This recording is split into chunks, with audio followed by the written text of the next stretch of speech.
लोकशाही मराठीनं गेले अनेक दिवस जे खरं तर कॅम्पेन राबवलेलं होतं सफाई कर्मचाऱ्यांच्या प्रश्नासंदर्भातलं, याविषयी मात्र कव्हरेजबद्दल कामगार नेते बाबा कदम यांनी आभार मानलेले आहेत.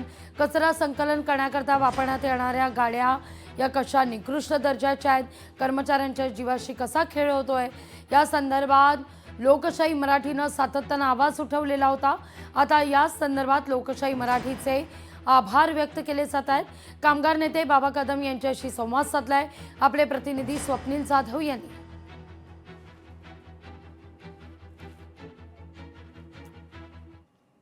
मुंबईतील सफाई कर्मचाऱ्यांच्या प्रश्नांना वाचा फोडण्याचं अभियान लोकशाही मराठीच्या माध्यमातून सुरू केलेलं आहे. यापूर्वी सुद्धा कचरा संकलन करण्यासाठी वापरण्यात येणाऱ्या गाड्या किती निकृष्ट दर्जाच्या आहेत हे सुद्धा दाखवून दिलेलं आहे. मात्र आता कामगारांच्या नक्की अडचणी काय आहेत हे आपण जाणून घेणार आहोत. आपल्यासोबत कामगार नेते बाबा कदम आहेत.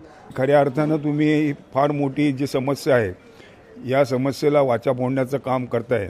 मी पाहतोय ते लोकशाही चॅनलवर कचरा संकलनच्या संदर्भात आपण जे केलेलं आहे.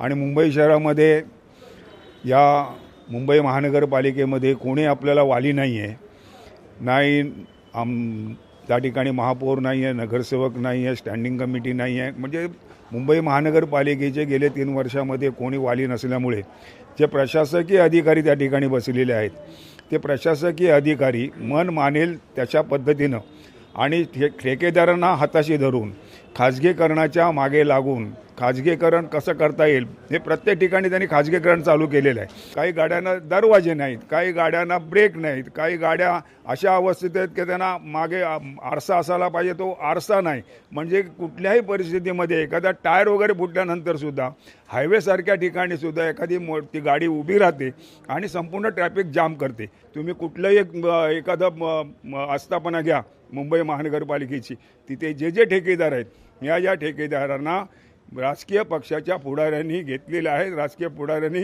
ते टेंडर घेतलेले आहेत आणि त्या टेंडरच्या माध्यमातून हे सगळं चालतं. या सफाई कर्मचाऱ्यांना त्रास होतोय, कशा सुविधा अपुऱ्या आहेत हे सुद्धा त्यांनी यातून दाखवून दिलेलं आहे. कॅमेरा पर्सन लालचंद यादवसह स्वप्नील जाधव, लोकशाही मराठी, मुंबई.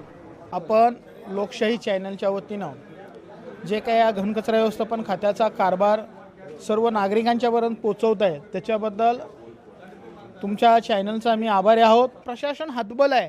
कंत्राटदाराची असणाऱ्या परिस्थितीत जी काही धोकादायक गाडी आहे ती धोकादायक गाडी घेतल्याशिवाय या ठिकाणी प्रशासनाकडे दुसरा पर्याय राहिलेला नाही. आणि जर पर्यायच असता तर या मुंबईतला जे आज तुमच्या चॅनलद्वारे दाखवत आहेत लोकांना ह्या एवढ्या धोकादायक गाड्या आहे की ज्या गाड्यावरती बसण्याची सोय नाही ड्रायव्हरला, आमची लोकं कशी बसत असतील. मग अशा एवढ्या घातक गाडीतून सुद्धा प्रवास करून हा जो कचरा उचलण्याचं काम हे कामगार जीवा उदार होऊन करतायत.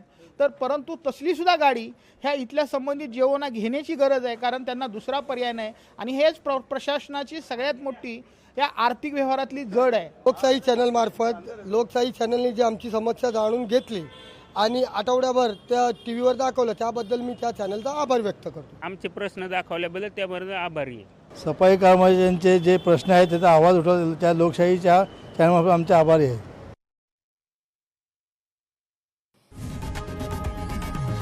लोकशाही मराठी ऐका, पहा, जागरूक रहा.